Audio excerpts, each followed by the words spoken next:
Every once in a while, something happens that reminds you of your age. This week, as I was thinking about just my life in general, I was thinking about work, I was thinking about my family, and a friend came to me and said, "Hey, I have a hernia." And I said, "I've got a guy." And that's how I know how old I am. Welcome to the Pete the Planner Show, everyone. It's Peter Don. Kristen, hello. Hello. Dame, hello. Good day. Dame, I feel like you've got a guy for a lot of things. Do you have a hernia guy? I don't. You said that, and I was like, I don't have a hernia guy. I'm not sure. I would have to be referred to somebody for a hernia. One of the great pleasures in life is having a person or a guy that you can turn to. It's like, hey, I have a tear in my abdominal wall. Stitch it up through my belly button, right? That's my guy. Yeah. What, Kristen? Yes. No? It's an interesting way to describe that. But yeah. Here's what we're not going to talk about on the show this week. I got a different car this week. What? We're not going to talk about it though, because it's complicated and no one wants to hear about my car. Other than probably you two and a bunch of other people. I do. Yeah. We'll do it off the air. It was a very me thing. And it went very quickly, and now I have a different car. So there you go. No. It was still a good financial decision. Okay. The elephant in the room needs to be discussed right now, Kristen, and that's the fact that this potentially could be the fourth week in a row in which Damien is funny. And I know a lot of people are on the edge of their seats right now wondering, can he be genuinely funny 4 weeks in a row? Can he do it? So as you and I prepare to support whatever it is he's going to do today, should you and I get on the same page? Should we be just like our normal sort of taste and humor? Should we be more generous? Should we be tougher? I see. That's interesting because do the stakes continue to get higher? Like we need you to level up, Okay, so this is why I bring this up. Oh, hello, everyone saying hello. Jeremy, Mr. Pinkins, Andy, Jason, hola. Here's why I bring this up. Kristen, one of the strangest things that I've come to learn is that when people introduce me as a former comedian or as I'm going to speak or something, it makes it harder. The barrier to laughter goes up about 3 feet. And so Dame's newfound reputation as a comedic genius. I was driving in my car last week, my old car. Oh my word. Oh Lord. Last weekend when our radio show airs, because this isn't just a top 1% podcast. It's a syndicated radio show. So I'm driving and our show is on and I'm listening to it. And Damien hits us with the All Americans joke. And I laugh out loud. And I was like, man, that's really funny. And so, Dame, how's it going to go today? If someone's on the edge of their seat, I'm going to tell them just go ahead and scoot back to the back of your chair, get comfortable. So that's how it's going to go. Yeah, no. We'll see. I never plan on being funny. It's just it either happens or it doesn't. Wait a sec. Are you related to Heather? Heather Fiddler just notes Dame's funny. Dame is the funny one. Heather's new. Heather, are you new here? Good morning, Rick Swink. Andy and Rick Swink, how are those Kristen and Co. coffee mugs we sent you? They hold liquid? They have any holes in them? Pete, did you was anybody else in the car when you were listening to the show? No. Okay. So nobody else could confirm that I was indeed funny, in fact, funny to them. Because it could be that I'm just funny to you. Well, no, here's where my ego is going to pop up a little bit more than normal, which is a lot. I know what funny is, and you've been funny, and so that's where we'll see what happens today. Anyway, we have a fabulous show today. Andy says the mug is fantastic so far. Still have the handle and logo, and they hold liquid. Right Kristen, on. we did it. We did. Okay. Here's what we're doing today. We're talking, it's Valentine's week. Yeah. Yeah. I don't know. It's Valentine's week, so we're going to talk 5 money conversations you should have with your lover. Partner. Okay. And then we're going to do 5. What about what? What's the other one? 5 tips for having those conversations. 5 tips to have that conversation with your lover. Partner. And then I've got a real life situation where someone wants to buy a house, a single person without a lover. Partner. Okay. See, Kristen takes the laughs today. Kristen, that's funny. That's good. Well, the bar's pretty low for me, though. It's different. Rick Swink notes that his coffee nug is superb. It does indeed hold coffee. Then he corrects his spelling, but I do like coffee nug better. So sweet. Biggest waste of money of the week this week is a pretty good one too. Yeah, I mean, this is gonna be a good show. Excellent. Okay. All right, let's do it. Oh, I got a new phone and I don't know how to pull up the I don't know how to pull up the clock. That's Wait, you got a new phone? I did. Got a new phone. You guys, I haven't had a new phone since 2019. What? Yeah. I just don't believe in getting a new phone because it's the same technology. I even got the same size phone. But mine just couldn't do it any longer. So Dame, can you imagine how much COVID her old phone had? ew. I mean, it came around Just in the cracks. And oh, yeah. Not great. Okay. Let's do the show. Uh-oh. What? Did Dame freeze? Yes. Is still frozen? My connection's struggling. Kristen, did you pass this to Dame this week? Because earlier this week, your connection was struggling. That was because a construction crew cut the internet line coming into my entire town. That was different. Entire town of 7. Okay. Exactly. I'm going to do my real estate question first. Okay. Or did you not want that? No, that's fine. That's fine. I was just not mentally prepared, but I am now. We're good. I mean, it's just, it's easy. Let's delay 10 minutes. It's okay. Yeah. You know what? Let's give you an extra 20 minutes to think through it. We'll start with 5 tips for your lover, right? Is that what's the show? 5 money conversations you need to have with your partner. And I only have 4, so one of you has to come up. Okay, in 3, 2, 1. This week on the Pete the Planner Show, we answer your money questions. Here's how the show works. You email us, askpete@petetheplanner.com. That's askpete@petetheplanner.com. And this week is a special episode of the Pete the Planner Show as Valentine's Day is upon us. So we will talk about 5 money conversations to have with your partner. Joining me, as always, are my radio plutonic partners, Damian Dunn, no relation. Good day. Kristen Elanius, no relation. Hello. 5 conversations you should have with your partner. Now, Kristen, you got to think staying on the same page as your significant other is a good investment of time and energy. Yeah? Yeah, but I'm also pretty biased, right? I sought out a whole second degree in the financial therapy space. So I am a little biased, and I also think these conversations totally depend on the stage of your relationship as well. So I hope we can kind of hit different types of conversations to have in these 5. So are you a doctor? Dane, do we have to call her doctor? I don't have a PhD. I think we should, regardless. All right, doctor. From here on out, you are Dr. Kristen Elanius. All right. But I do feel like, Dame, that is also fraudulent if we were to call her that. Also true. Stolen valor.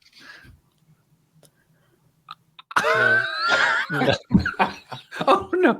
Okay. Dame has been funny 4 weeks in a row. It's official. That was a good callback. Okay. Kristen, what's the first money conversation you should have with your significant other?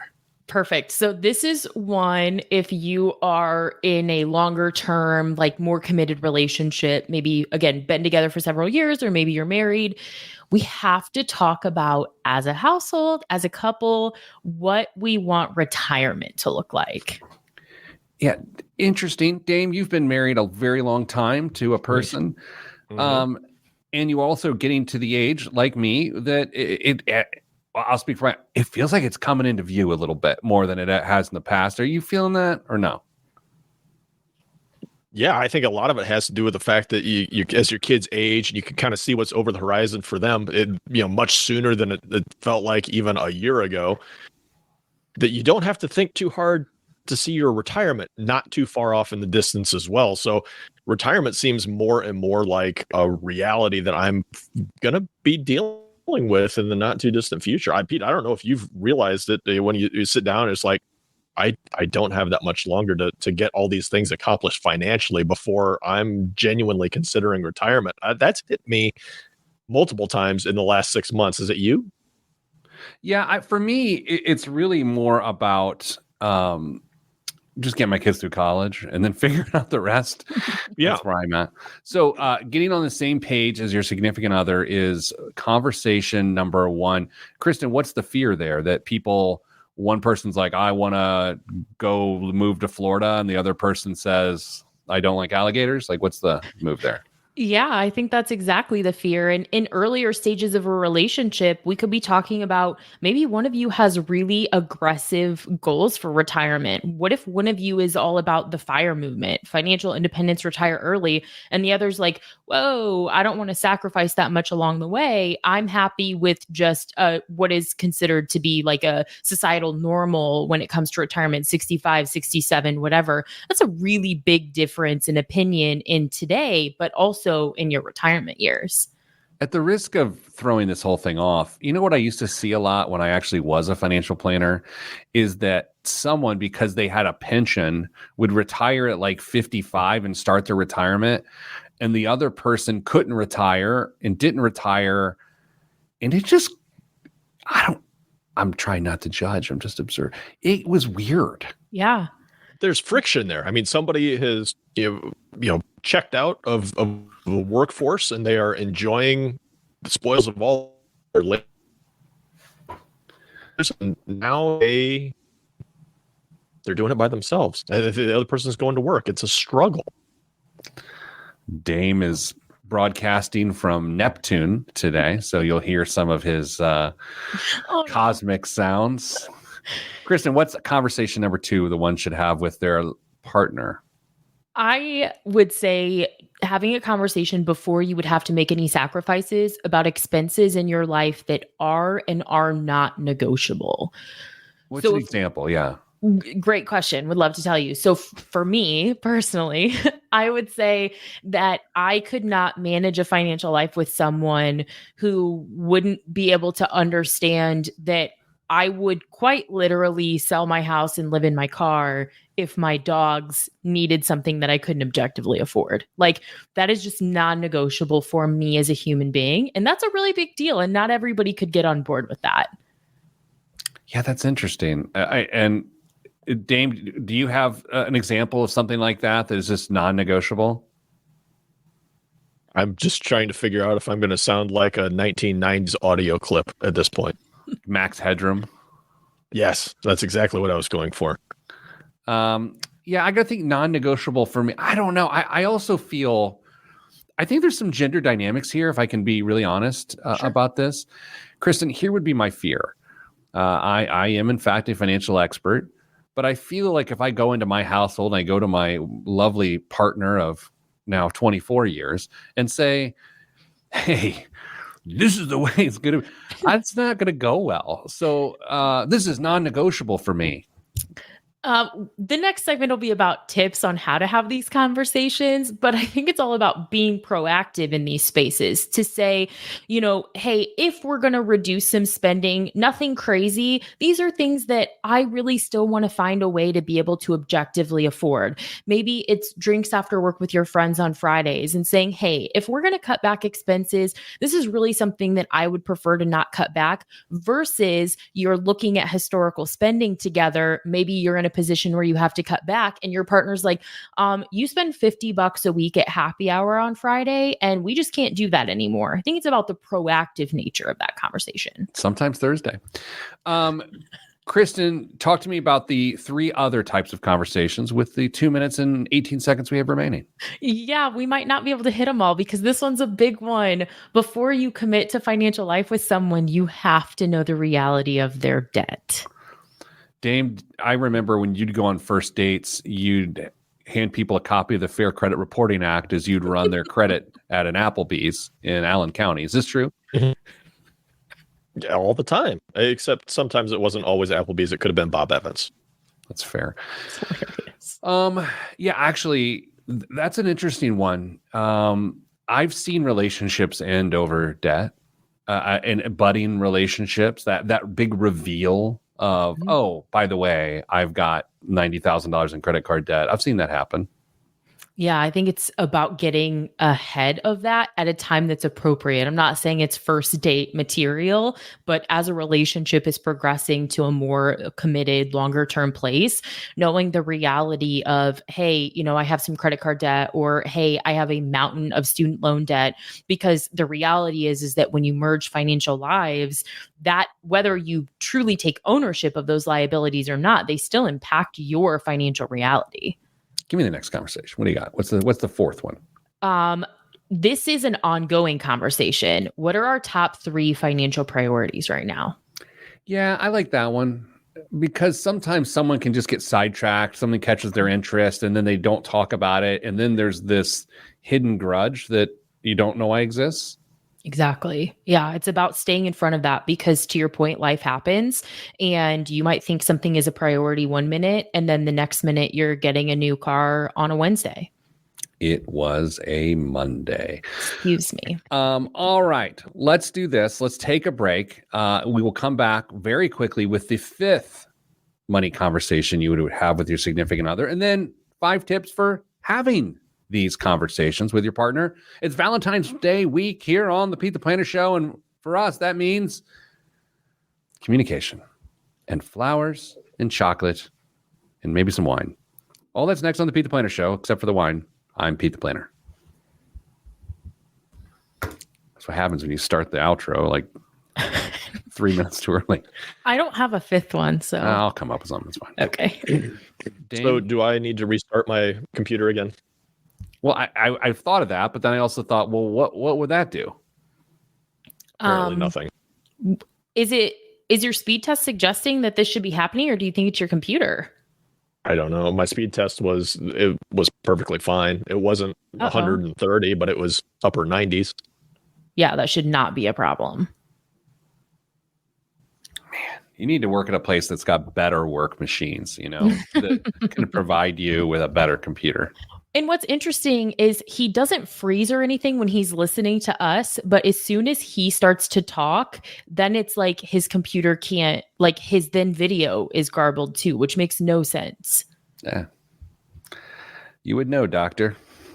Okay. Do you have Valentine's Day plans? Are we allowed, is this like, do I have to sign a form if I ask people these things? Like what, you can do anything? Who, me? Yeah. No. Dame, you and Mrs. Advice do anything for Valentine's Day? Uh-oh. Wait, can you even hear us, Dame? Like every 5th word. I don't have a choice. I have to restart. I'll join you in the next segment at some point. I apologize.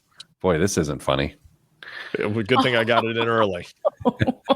Wow. Can you imagine the pressure? I laughed at that. Yeah. Oh, boy. Okay. Bye, Dame. Oh, Kristen, just you and I here on Valentine's Day week show. Mrs. Planner and I are going to try to go to dinner because we've got like 90 minutes to do so before we have to pick up the weirdos. So, okay. Let's just go back to the show. I'll come up with a 5th conversation thing on the fly, and then you give your 5 tips on better conversations in 3, 2, 1. Back on the Pete the Planner Show, talking the types of conversations you should have with your significant other about money to ensure the romance stays alive. Kristen, does that capture what we're talking about? I think that was perfect. I would have said it exactly like that. I want to talk. The 5th conversation is the emergency plan conversation, not the emergency fund conversation, the emergency plan conversation. What happens if something goes wildly wrong? What do you do? Who do you call? Sure, I run the finances in my particular household. If I, get hurt, can't talk, whatever, which if I can't talk, people are pretty excited. But if who do you go to? Yeah. Here's the person. Here's the plan. I think that's a conversation you have once every few years just to ensure it's the same person. That seems reasonable, right? I think it does seem reasonable. And as at the level of the couple, it also keeps you accountable to keeping other plans up to date. Because if you're like, hey, we haven't had this conversation in a little while, and you say, oh, wow, our adult children their guardianship is still listed in the documents that we have in our Pete's Dead binder. Like, okay, does that necessarily make sense? So I think it also keeps you accountable to updating and improving those conversations. I know how to excite Mrs. Planner this Valentine's Day. I'll bring up the idea that I could possibly not be around. She'll be like, oh, wow, things are heating up. Okay, Kristen, it's one thing to have particular conversations, but there are best practices to make sure those conversations go well. Yeah. So help us understand what those elements are. Yeah. So we'll start with, because you're the one on the show right now, we'll start with make sure that you're both prepared to have a money conversation.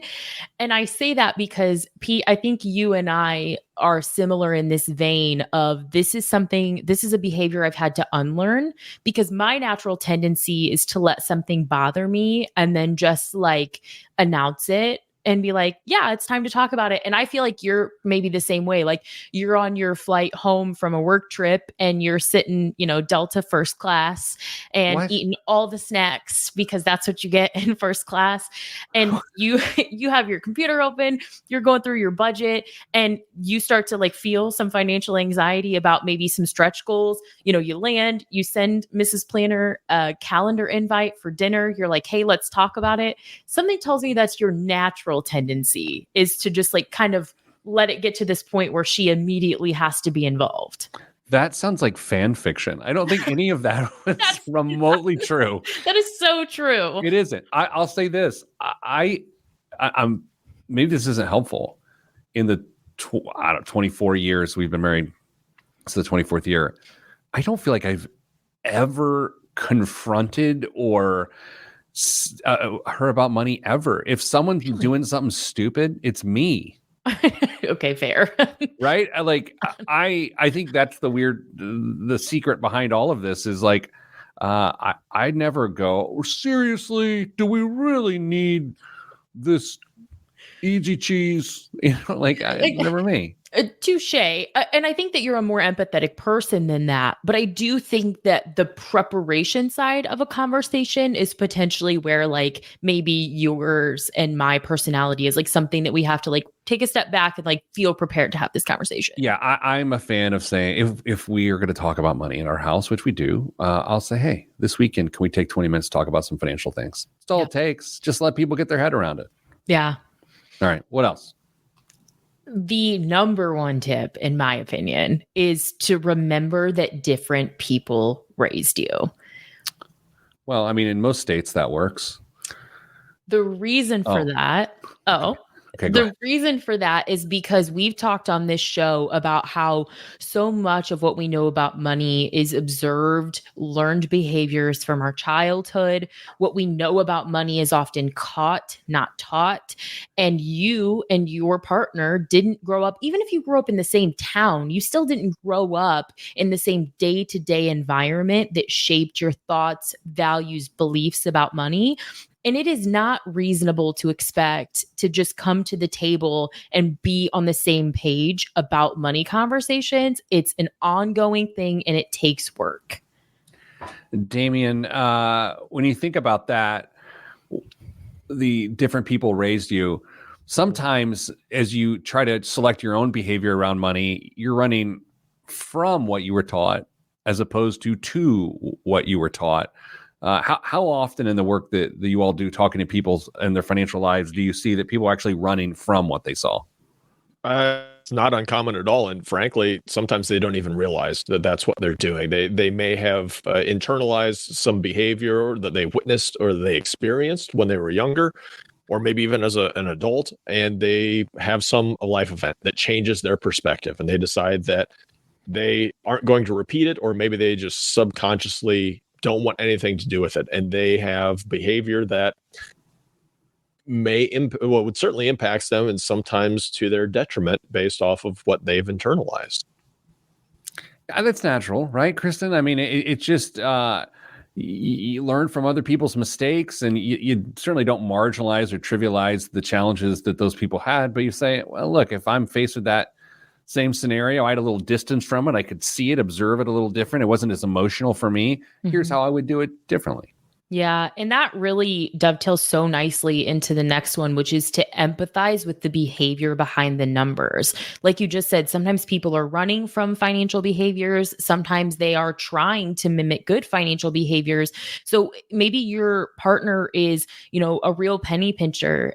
But is it because they grew up in a house where they often had to do without and they're afraid of coming back to that place? And you might just view your partner as a real cheapskate. Or, the opposite could be true. Maybe they grew up in a house without a lot of guardrails around money. And now as an adult managing their own adult money, they have trouble putting those natural guardrails in place. So trying to see your partner for the human that they are and not looking immediately to, hey, why did we spend this money, or why can't we spend this money?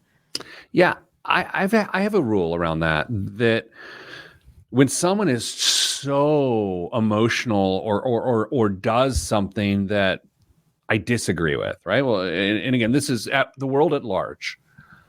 What I try to do is to say, if they were correct, let's say, like, I disagree with them, but let's say they were correct, you actually feel that their actions and emotion are justified, right? It's to say, you know what, if I felt that way, I would have done the same thing. Because sometimes when you disagree with someone, you forget that if they really, really believe that, and you really, really believe that, then you would do the same thing. And so I even think politically, that's like a huge thing for me of like, sure, I think what I think, and I might disagree with other people do, but what I do is like, okay, if what they're saying is, if they believe it to be true, of course, that's what's going on there. So I don't know, politics, marriage, same thing, right? Yeah, absolutely. Tip number 4. Normalize money conversations. If we're having more money conversations, if we're having lower stakes money conversations, they don't have to feel quite so intimidating, because if we're not talking about money on a regular basis, it tends to be big or problematic conversations that we're having. And that's what makes them feel so high stakes. Dame, without you revealing more than you want to, you have 2 money experts in your house, both adults. Yeah. Maybe 2 budding ones as well. Who knows? I got to assume you talk about money, A, on a different level, and B, less frequently, because you would seem aligned. Is that a fair assessment, or do you guys talk about money all the time? It depends. We had a money conversation this morning, and in fact, so it just kind of entirely depends on what we are facing in our upcoming financial life, or if we're talking about goals, or if we see a big expense on the horizon. We're going to do whatever we can to make sure that it's out there and we have that conversation, and we at least acknowledge it amongst each other. All right. Well, let's do this. Let's take a break so everyone can go start those conversations. And we come back, a real life housing scenario. Should a person use their IRA to buy a house? That's next. I'm Pete the Planner. It's a little more nuanced than that, but you'll see. That went fast. Dame, you sound a little bit better. So we'll just try to have you talk in short bursts so that you don't. Yep. Do you want me to give the news to Kristen this week? Don't do that to me. Yes. Come on. You guys. Give it to me. I want to see if I can do it. Okay. And then you guys, okay, here's what we'll do. I'll do the news. Oh, no. But I can't make any jokes. What? No, they're on you. Like, Kristen, you do the jokes. I'll read something you've never heard of, and then instantly you come up with something hilarious. That is like so far outside the realm of possibility. No, that's what we're going to do. I am not funny. Oh, come on. I'm not fun. nor am I funny. No, that's fair. Oh, yes. Okay, Dave, let me see if I can get into this first here. Dave, Pete, you can ignore all the stuff that says like story 1, story 5, do whatever you want. oh, this is great. Okay, got it. This is fun. Okay, let's do my segment here now. Are you ready to go? I'll just give you the details on the fly. Okay. 3, 2, 1. Back on the Pete the Planner show. Dame, I have a friend. Congratulations. Yeah, yes, thank you. Yes, I have a friend, and I was talking to my friend. My friend just turned 28 years old. So I'm going to give you a bunch of numbers and tell you what's going on. My friend was just told that she can no longer live in the place that she's renting because they're redoing it. So she has to move by June. She planned on buying a house in the next couple of years. And now she's feeling a little, her hand is forced a little bit to some degree. But she also has enough stability that she potentially is in position to buy a house. So I want to go through some of the mechanics of this thing. Ask me whatever you need to know. I feel like I know some stuff. Has a full 3-month emergency fund set aside. Okay. Has at least $10,000 to put down that is in cash. Okay. Has an old IRA, an old 401k that they were about to roll over into an IRA to the tune of about $10,000. Okay. This would be this person's first time home purchase. Okay. And the value of the home is just under $200,000. And they currently have a roommate in their apartment, and their roommate is going to move in with them in this house, theoretically. And so then their take home pay, the mortgage will be 20% of their take home pay after the roommate chips in. Okay.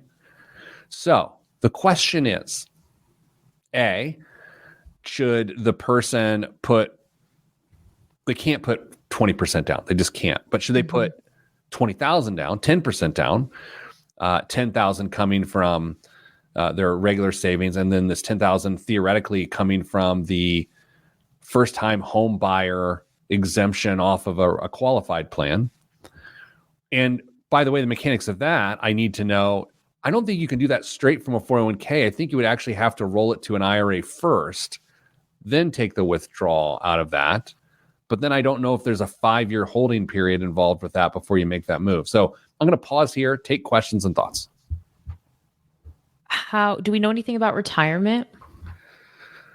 I would say they're they're saving the right amount of money, but they're 20, just turned 28. So they are saving the right amount of money. Okay. The roommate, do we know how firm this roommate situation is? Like the roommates for sure move into? Yes. Okay. What do things look like if the roommate bails? It's a good question. Well, I would assume then that pushes the mortgage. I don't know how much higher. I mean, it wouldn't be 40% then, would it? Well, if the roommate's paying half. Yeah, that's what I'm just getting at here too. My question is, do we know for sure that this person pre-quals? They did. Okay. 6.5% interest rate too, by the way. It's pretty good now.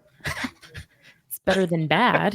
Like, didn't we climb back above 7 recently? Yeah, you're not wrong about that. Okay.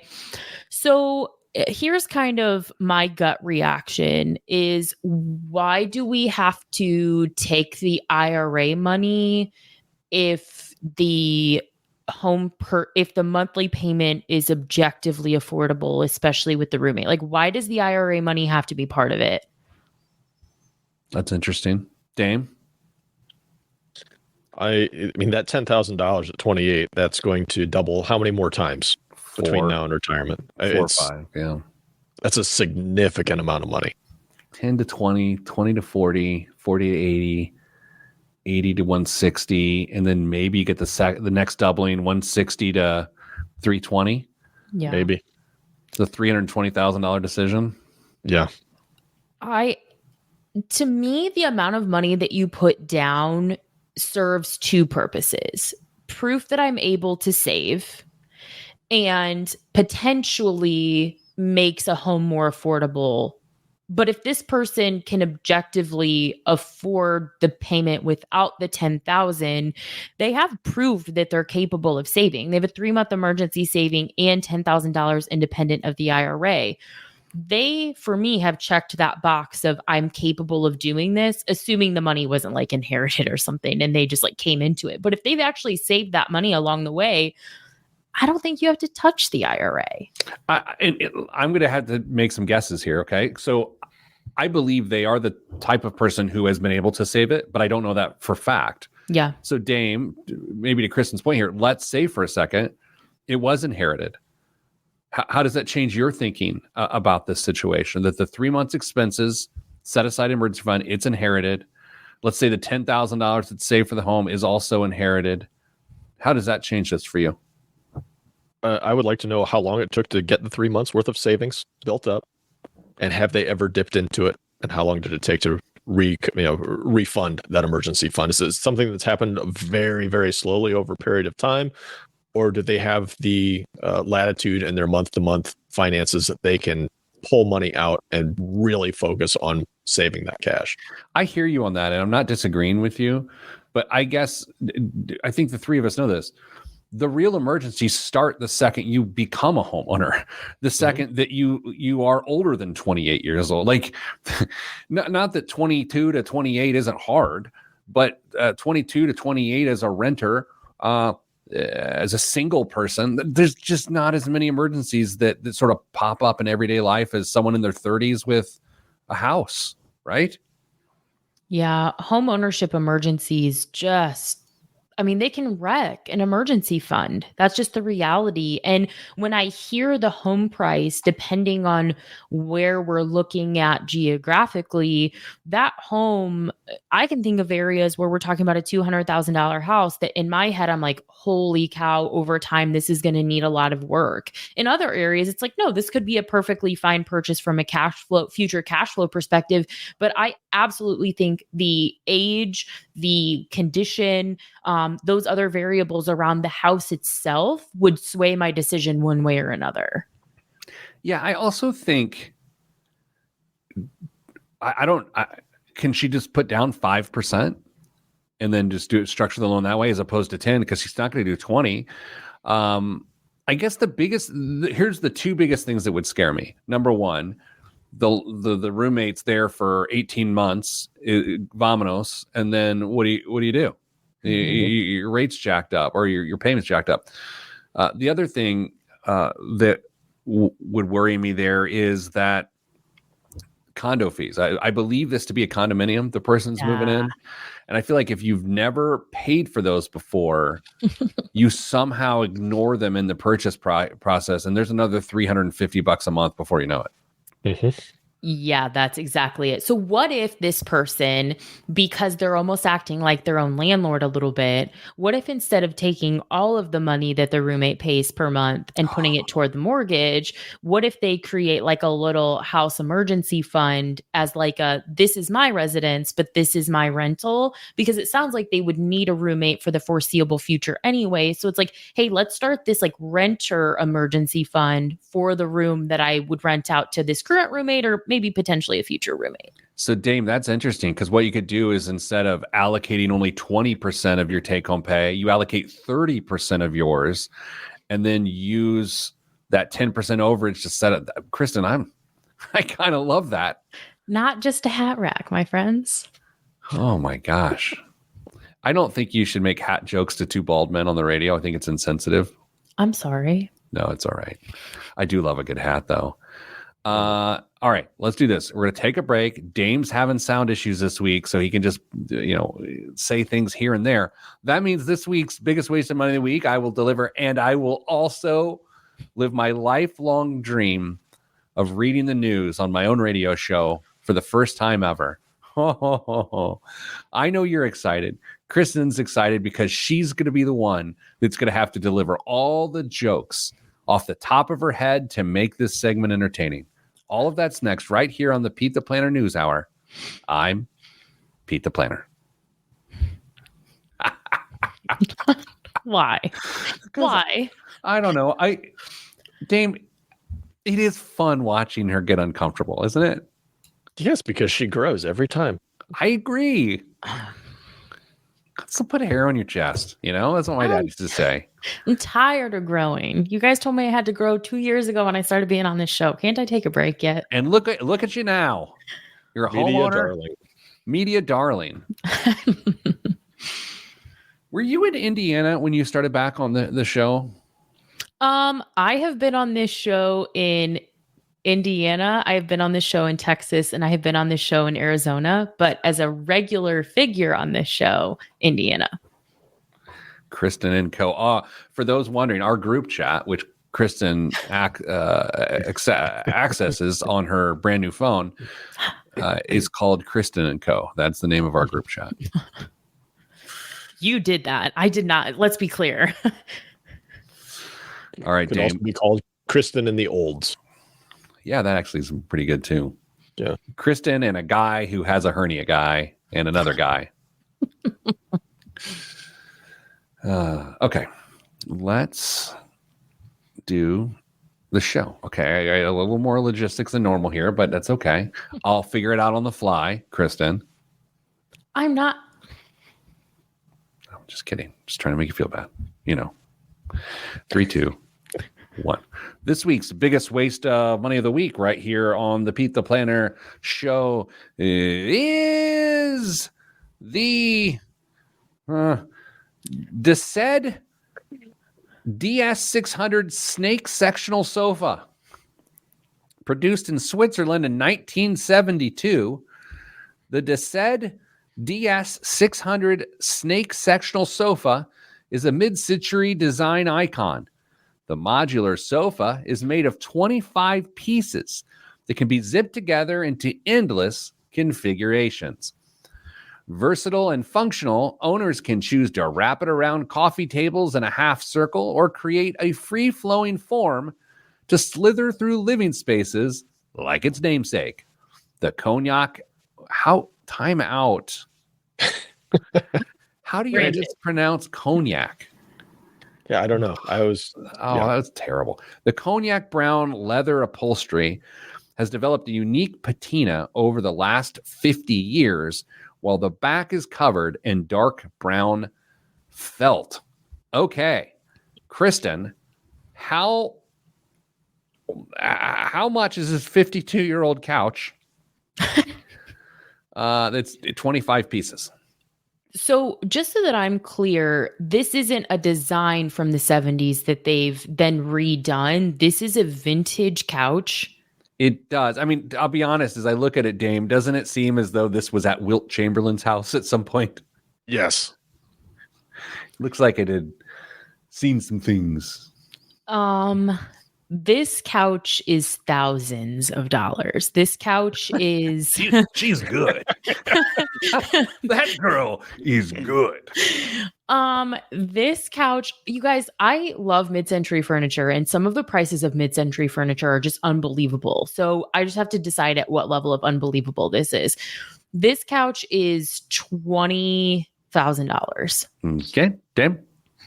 I was going to say $25,000, but I'll go higher. I'll say $40,000.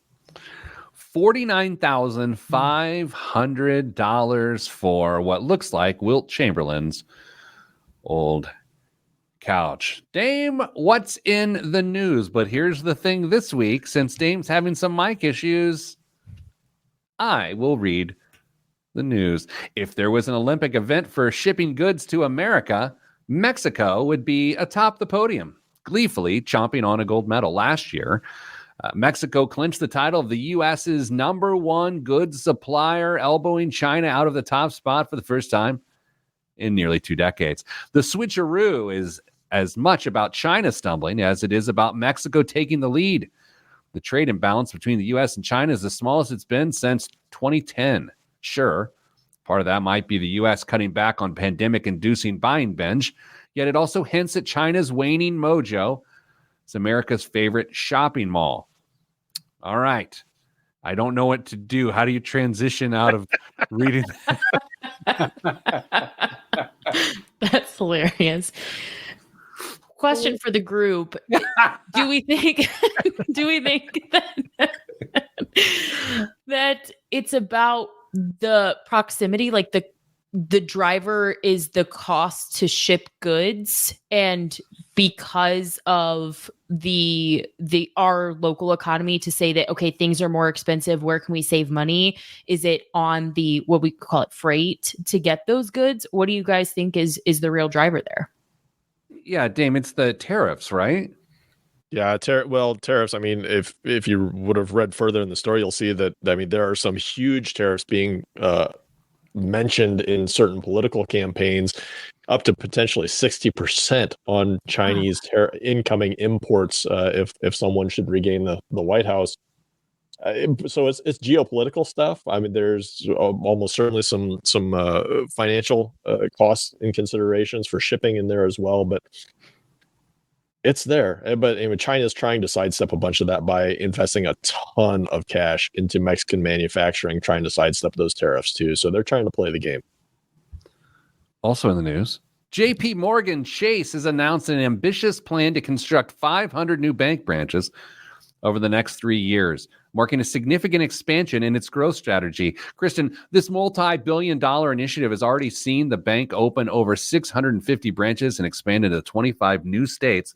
I didn't realize that we had 75 states now. Wait, can I do the jokes and read? Guys, I can't. Banks are still opening? Because of people like you. Oh, whoa. That's pejorative. Wow. People that have to pay their mortgage in person. That's why they're opening more branches. Are you saying that I've set off a worldwide trend to make people pay their mortgage in person? Some might call you an influencer. Dame, last time you went to a bank for an in-person transaction? It's been a couple of years. I bet it's been a couple of years. And Kristen, you talk tough about your banking relationship. When's the last time you went to a bank and did something in person? For my personal finances, I don't even have a physical bank. I bank online exclusively. I've made like business deposits and things because you just kind of have to, but I have not been in a long time for a personal thing. You know what I mean? What? A personal what? Don't you? What? Other than my mortgage payment. Oh. Well, that's literally every month. A Federal Reserve Bank of New York report reveals a staggering $1.13 trillion in total American credit card debt, with a significant $50 billion increase in the last quarter of 2023 alone. This rise in debt coincides with a noticeable uptick in delinquencies, especially among younger millennials who are also struggling with hefty student loans. Dame, how do you come up with like pithy questions right out of like, this is so much harder than I thought it would be. I'm glad you're getting to experience this. Kristen, give me a joke. I don't have a joke. I have a real question though. Okay. Can we look, I want to empathize with my fellow millennials. I really do, gentlemen. But can we really blame student loans for missed credit card payments when tens of millions of us didn't make the first payment? That's interesting, right? Tens of millions of people missed their first payment in October, right? Right. Like 40 million or something like that. Oh, it was something ridiculous. There's like 44 unique million borrowers, but it was like a third or something. The number was crazy. Dame, what do you attribute that to? Just people still coming out of the stimulus years of 20 and 21? Some of it was going to be they're making a statement. They don't want to make those payments. They don't think they should have to. Some of it was probably legitimate. They didn't know they had to restart. Maybe some of it was they didn't know who to send the payment to. There was all sorts of confusion coming in October. But now, why aren't people making those payments? I think that's the better question. And I don't have a great answer other than they just don't think they can afford it. This incident might mark the moment when AI transitions from a theoretical to a practical threat. Hong Kong authorities have reported a case where a finance worker was tricked into transferring $25 million from his company's funds to fraudsters. These scammers employed deepfake technology to impersonate the company's UK-based CFO during a video call. Despite initial doubts about being targeted by a sophisticated phishing attack, the employee was convinced by the realistic appearance and voices of what he believed were his colleagues, artificially generated by AI. Confident in the call's authenticity, he proceeded to send approximately 200 million Hong Kong dollars, or around $25.6 million. Holy cow. You guys, that seems bad. That's terrifying. Yeah, it's terrifying. You cannot, personally, I cannot believe or half of what I see, or maybe anything I see or hear on the internet anymore. There was a thing going around here every once in a while where people will get fake texts from me. Mm-hmm. And then we just had to tell Peter will not text you. Yeah. He's not wondering how it's going. Like, right? He's not going to text you on a Saturday and say, send me $25 million. Okay, that's it. The news is so much harder than it appears to be. Dame just makes it look easy, and that's why he's good. Sending you good vibes, because the good vibes are all that's in the budget. I'm Pete the Planner, and this is the Pete the Planner Show. Well, I think we all just learned a very important lesson, did we not? I'll let the audience decide. Kristen, have you ever done? You've done that. You've done the news. Yeah, you make me do the news when Dame's gone. Oh, Well, oh. that's hard. It is hard. That's why I don't like it when he's gone. Yeah. Well, I'll say this: that I was waiting for more jokes from you, and they just didn't come. I tried to tell you that I am not funny. Oh, whatever. Okay, Dame, do you think you can feed the hamster a little better next week so your internet's better? I don't know what's going to happen. It's been kind of spotty all week. I'm not sure how I'm going to get this fixed, but I may have to make some very important phone calls to get this remedied. You think it's solar flares? Could be. I watched Armageddon. All right, I'm going to give you two recommendations for shows to watch. Did we already talk about the We Are the World video, right? We already talked about that last week. Did we talk about this? You mean the old school video? Yeah. Have we talked about this on the air? No. I don't think so. There's a documentary on Netflix about the We Are the World video that was recorded in 1985. Yeah, Kristen, you weren't alive. And it was incredible, like truly an incredible show. So watch that. It's about an hour and a half long. Amazing. And then I watched a Ric Flair documentary on Netflix. I'm not a big Ric Flair guy per se. I'm not a wrestling fan. Interesting. Also learned a lot. Did you walk around at all and say, woo, woo? I didn't, because my wife would be annoyed. Okay, well, that's this and that's that. And that's the news. Is that what you say, Dame? I'm Damian Dunn. You're still you. And that's the news. Oh, he's so good at it. I'm humbled. I'm like, that was so much harder than I thought it would be. The news kind of sucked this week. There wasn't a whole lot that was worth pulling. So you had a tough hand to play. Listen to him. I think he facilitated this with like, oh, my internet's down. Let's. Okay. All right, let's go.